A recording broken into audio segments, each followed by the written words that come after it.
নতুন যে রাজনৈতিক দল নাগরিক পার্টির সংশ্লিষ্ট ছাত্র নেতাদের যে কিছু বক্তব্য আমরা শুনলাম, যেটা দেশের মধ্যে একটা চরম উদ্বেগ উৎকণ্ঠার তৈরি করেছে।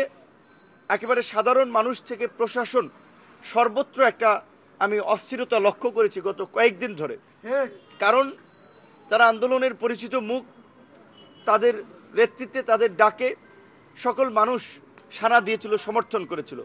তো এই ছাত্ররা যখন একজন পরিচিত ছাত্রনেতা যখন বলছে তার সাথে সেনা প্রধান কিংবা সেনাবাহিনীর এই ধরনের কথা হয়েছে, তারা আওয়ামী লীগকে পুনর্বাসন করতে চায় রিফাইন্ড আওয়ামী লীগ নামে, এটা কিন্তু জাতির মধ্যে একটা উদ্বেগ তৈরি করে।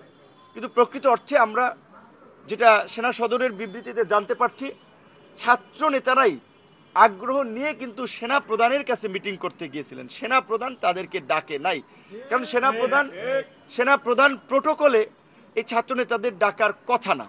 সেনাবাহিনীর সাথে একটা কনফ্লিক্ট তৈরি করা, এটা উদ্দেশ্য প্রণোদিত, এবং এর পেছনে অন্য কোনো দূরভিসন্ধি আছে কিনা, এই স্ট্র্যাটেজিগুলো বা এই কথাগুলো যারা বলেছেন সেই বিষয়টা আমাদের পরিষ্কার হওয়া দরকার। বিশেষ করে আমাদের ছাত্রনেতা হাসনাত এবং সার্জিসের সাথে কি আলোচনা হয়েছিল, তারা কেন ওখানে গিয়েছিলেন, সেই বিষয়টা তাদের কাছ থেকে জানা দরকার। কারণ আপনারা দেখেছেন যে সবাই পরিচিত ছাত্রনেতাই হাসনাত সার্জিস এক একটা স্ট্যাটাস দিচ্ছে, আবার আরেকজন ছাত্রনেতা হান্নান মাসুদ সে বলছে আপনারা দুজনের একজন মিথ্যা কথা বলছেন।